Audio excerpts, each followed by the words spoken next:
10월 셋째 주 어린이 주일학교에 예배 온 친구들을 모두 환영해요.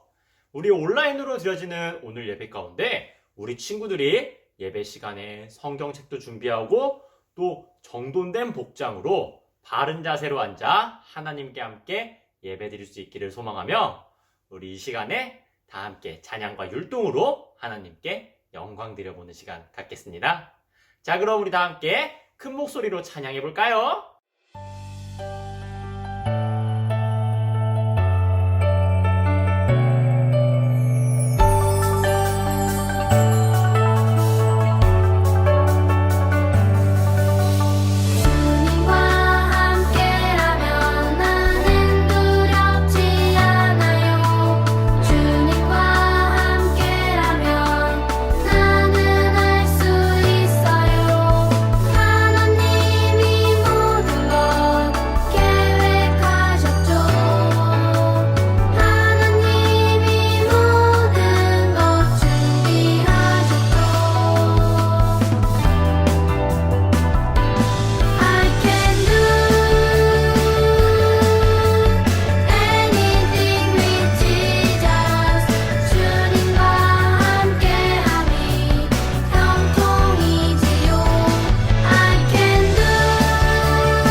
이는 여호와께서 요셉과 함께 하심이라.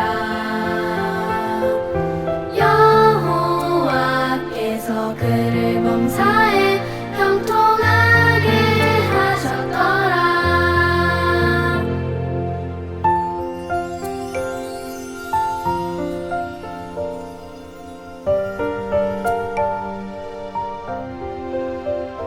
이는 여호와께서 요셉과 함께 하심이라. 여호와께서 그를 범사에 형통하게 하셨더라. 창세기 39장 23절 하반절.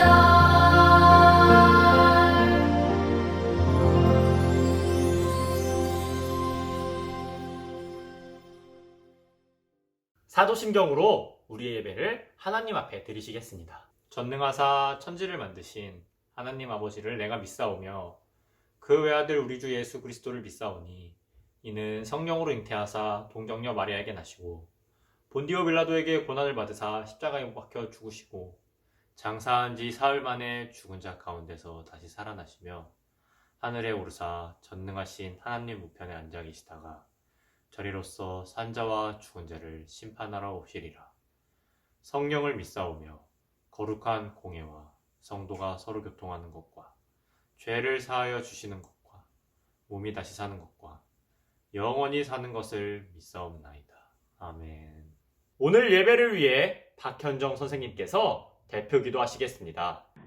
사랑이 많으신 하나님 아버지, 오늘도 이렇게 우리 어린이부 친구들이 각자의 자리에 모여 다 함께 예배드릴 수 있게 해주심에 감사합니다. 오늘 전도사님의 말씀을 듣고 우리 친구들이 각자의 삶에서 더욱 하나님과 가까워질 수 있게 하시고 하나님 말을 순종하는 어린이들로 변화시켜주세요. 일교차가 큰 가을입니다. 건강에 있어 아프지 않게 도와주시고 오늘 예배에 집중할 수 있도록 도와주세요. 이 모든 말씀 예수님의 이름으로 기도드렸습니다. 아멘. 오늘 함께 살펴볼 본문 말씀은 창세기 39장 1에서 5절 말씀 그리고 21절에서 23절 말씀이에요. 창세기 39장 1절에서 5절, 21절에서 23절 말씀을 우리 친구들 다 함께 찾아볼까요? 우리 친구들이 갖고 있는 성경책으로는 구약성경 61페이지, 구약성경 61페이지에 있어요. 다 찾았으면 우리 함께 큰 목소리로 읽어보겠습니다. 요셉이 이끌려 애굽에 내려가매 바로의 신하 친위대장 애굽 사람 보디발이 그를 그리로 데려간 이스마엘 사람의 손에서 요셉을 산이라. 여호와께서 요셉과 함께 하심으로 그가 형통한 자가 되어 그의 주인 애굽 사람의 집에 있으니 그의 주인이 여호와께서 그와 함께 하심을 보며 또 여호와께서 그의 범사에 형통하게 하심을 보았더라. 요셉이 그의 주인에게 은혜를 입어 섬김에 그가 요셉을 가정총무로 삼고 자기의 소유를 다 그의 손에 위탁하니 그가 요셉에게 자기의 집과 그의 모든 소유물을 주관하게 한 때부터 여호와께서 요셉을 위하여 그 애굽 사람의 집에 복을 내리심으로 여호와의 복이 그의 집과 밭에 있는 모든 소유에 미친지라. 여호와께서 요셉과 함께 하시고 그에게 인자를 더하사 간수장에게 은혜를 받게 하시매 간수장이 옥중 죄수를 다 요셉의 손에 맡김으로 그 재반 사물을 요셉이 처리하고 간수장은 그의 손에 맡긴 것을 무엇이든지 살펴보지 아니하였으니 이는 여호와께서 요셉과 함께 하심이라. 여호와께서 그를 범사에 형통하게 하셨더라. 아멘. 우리 친구들 혹시 누명이란 단어에 대해 알고 있나요? 누명이란 단어를 사전에 검색해보면 사실이 아닌 일로 이름을 더럽히는 억울한 평판이라고 나오는데요. 누명은 쉽게 말해서 내 의도 혹은 사실과는 상관없이 어떤 일이 내 책임으로, 내 잘못으로 되어버리는 것을 말해요. 누명을 쓴다면 우리 친구들은 기분이 어떨까요? 내가 하지도 않은 일을 뒤집어 쓰는 것도 억울한데 그것으로 인해 나의 이름까지 욕을 먹고 더럽혀진다는 것은 참을 수 없는 일인 것 같아요. 대부분의 친구들이 아마 분해서 못 참을 것 같아요. 오늘 말씀은 누명이라고 하면 빠지지 않는 한 사람이 등장하는데요. 혹시 누구인지 알고 있는 친구가 있을까요? 성경에서 누명의 대명사로 나오는 이 사람은 누구일까요? 바로 요셉이에요. 요셉의 인생은 우리가 성경 스토리 영상을 통해 보았듯이 누명의 인생이라고도 말할 수 있어요. 아마 성경에서 요셉만큼 억울한 사람은 별로 없을 거예요. 그러면 우리 이 시간에는 우리 요셉이 얼마나 억울한 삶을 살았는지 한번 살펴보도록 할까요? 요셉은 우리가 앞서 살펴본 것처럼 야곱의 11번째 아들로 태어났어요. 아버지 야곱은 요셉을 누구보다 사랑했지요. 성경은 야곱이 요셉에게만 채색 옷을 입혀주는 모습을 통해 야곱이 요셉을 얼마나 사랑했는지를 보여주고 있어요. 요셉은 야곱의 사랑을 독차지한 아들이었지요. 그런데 요셉에 대한 소개와 함께 성경은 요셉의 인생이 점점 어두워지는 것을 보여주고 있답니다. 하루는 요셉이 꿈을 꾸게 되었어요. 그 꿈은 곡식단 꿈이었지요. 형님들의 곡식단이 요셉의 곡식단에 절하는 꿈을 꾼 것이었어요. 요셉은 그 꿈을 형들에게 신나서 이야기했지요. 그러자 형들은 요셉을 미워하기 시작했어요. 아버지 야곱이 요셉만 더 사랑하는 것도 못마땅한데 이제는 자신들이 막내인 요셉에게 절하는 꿈이라고 생각하니 더 미울 수밖에 없었겠지요. 그러던 어느 날 요셉은 또 꿈을 꾸게 되었어요. 그 꿈은 하늘의 해와 달과 11개의 별이 요셉의 별에게 절하는 꿈이었지요. 이 꿈을 형님들에게 말하자 요셉은 형들에게 더욱 미움을 사기 시작했어요. 결국 요셉은 아버지 야곱의 심부름으로 형님들에게 먹을 것을 전해주러 갔다가 형들의 미움을 사서 미디안 상인에게 노예로 팔리는 신세가 되고 말아요. 요셉은 많이 억울했을 거예요. 왜냐하면 다른 사람도 아닌 가족에게 속여서 팔리게 되었기 때문이에요. 하루아침에 요셉은 사랑받는 야곱의 아들에서 노예의 신분으로 바뀌고 말았어요. 그것도 형님들에 의해서 말이에요. 이제 요셉은 노예가 되어 보디발이라는 애굽 사람의 집에서 일하게 되었어요. 그런데 보디발의 집에서 또 요셉은 억울한 일을 당하게 돼요. 보디발의 아내 때문에 누명을 쓰게 된 거죠. 사실 우리 요셉은 보디발의 집에서 누구보다 최선을 다해 일하던 사람이었어요. 그런 요셉은 아마 보디발의 아내에게는 멋있어 보였던 것 같아요. 하지만 요셉은 자기가 보디발의 아내와 부정한 관계를 맺는 것을 거절했어요. 왜냐하면 이것은 하나님 앞에서 큰 죄를 짓는다는 것을 알았기 때문이에요. 그런데 그게 문제가 되었어요. 하나님 앞에서 올바른 선택을 하며 순종한 요셉의 행동이 마음에 들지 않았던 보디발의 아내는 죄를 짓지도 않은 요셉에게 누명을 뒤집어 씌우고 결국 요셉은 감옥에 갇히게 된 거예요. 친구들, 요셉의 이런 모습을 보고 어떤 생각이 드나요? 요셉의 인생이 불쌍해 보이지 않나요? 왜 이렇게 요셉 앞에는 어려운 일들만 있는 거죠?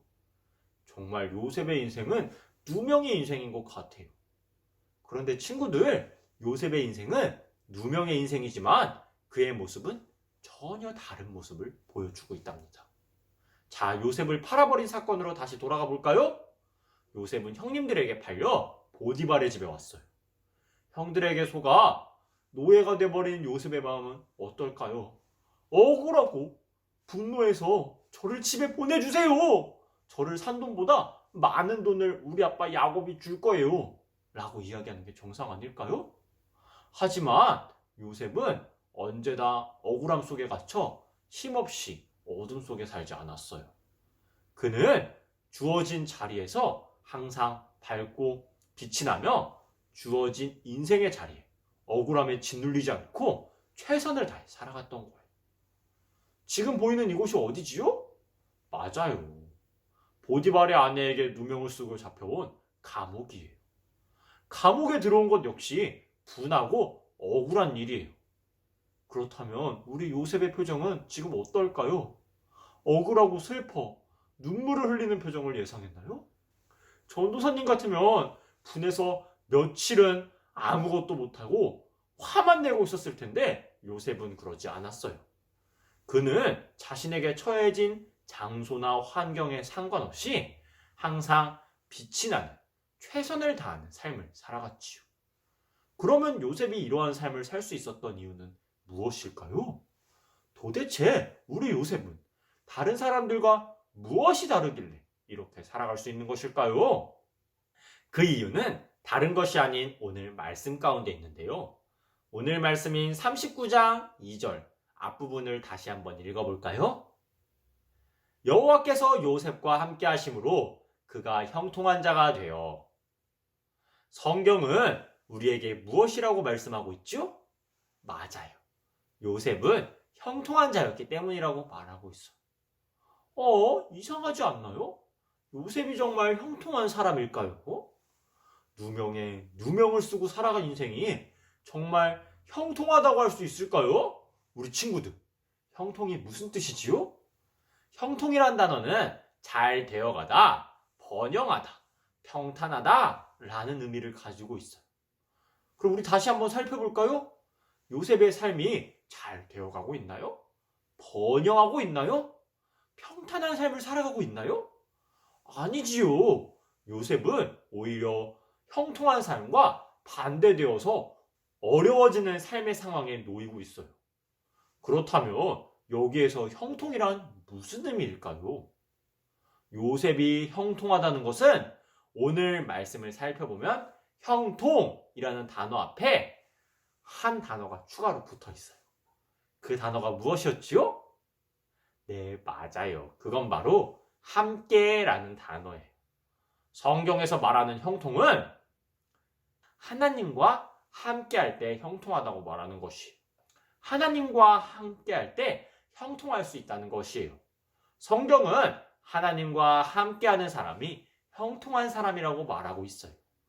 요셉의 인생은 여전히 바뀐 것이 없고 심지어 더 억울하고 심각한 어려움이 찾아오지만 그것과 상관없이 하나님이 함께 하시면 형통한 사람이 된다는 것이에요. 여기에서 우리는 우리가 이해하는 형통과 성경에서 말하고 있는 형통이 다르다는 것을 알 수 있어요. 우리가 생각하는 형통대로면은 요셉은 어려움을 겪지 말아야 하고 자신의 억울한 순간에 증거들이 팍팍팍 나와서 자신의 억울함을 풀어주고 내가 하고 싶은 일, 내가 할 수 있는, 내가 꿈꾸는 모든 일이 이루어지는 것이 형통이라고 말하지만 하나님께서 말씀하시는 형통, 성경에서 말하는 형통은 하나님과 함께 있는 것이 형통이며 우리가 겪는 어려움, 우리가 처한 힘든 상황, 이 모든 과정을 사용하셔서 하나님은 궁극적으로 우리에게 하나님이 말씀하시는 형통을 이루어 가신다는 것을 우리 어린이주일학교 친구들이 꼭 기억할 수 있으면 좋겠습니다. 우리 친구들의 삶에도 혹시 해결되지 않은 어려움이 있을까요? 다른 사람들에게 누명을 쓴 것 같은 힘든 순간이 있지는 않은가요? 오늘 성경은 이렇게 어려움 가운데 있는 우리 친구들에게 이렇게 말하고 있어요. 어려움 가운데 있을 때 바로 그때 오늘 말씀은 우리가 하나님과 함께 하라고 말하고 있답니다. 우리의 하나님께서 우리와 함께 하신다는 그 사실을 믿을 때 우리는 오늘 요셉처럼 형통한 자가 되어 우리의 주변 환경이나 내가 처한 어려움에 휘둘리지 않고 하나님과 올바르게 교제하며 그 무엇도 내 삶의 문제가 되지 않는다는 것을 느낄 수 있어요. 왜일까요? 그건 바로 우리를 창조하시고 지키시고 보호하시는 하나님께서 나와 함께 하신다는 사실을 믿고 의지할 수 있기 때문이에요. 우리 친구들, 우리가 창세기를 통해 앞에서 쭉 살펴보셨던 세상을 창조하시고 오늘도 나를 지키시고 보호하시는 하나님께서 우리가 이 땅에 살아갈 때뿐만 아니라 저 영원한 천국에 들어갈 때까지 우리를 지키고 보호하시며 함께 하신다는 사실을 우리 친구들이 꼭 기억하며 이러한 사실을 기억할 때마다 우리가 하나님과 함께 살아가는 모든 삶의 장소가 형통해진다는 것을 꼭 믿고 살아가기를 소망하겠습니다. 이번 한 주도 우리와 함께 하시는 하나님을 의지하며 형통의 은혜가 넘쳐나가는 우리 친구들이 될 수 있기를 소망하겠습니다. 자, 그럼 우리 오늘 이 시간에는 우리 다 함께 하나 언니의 말씀 정리를 들으며 예배를 마치도록 하겠습니다.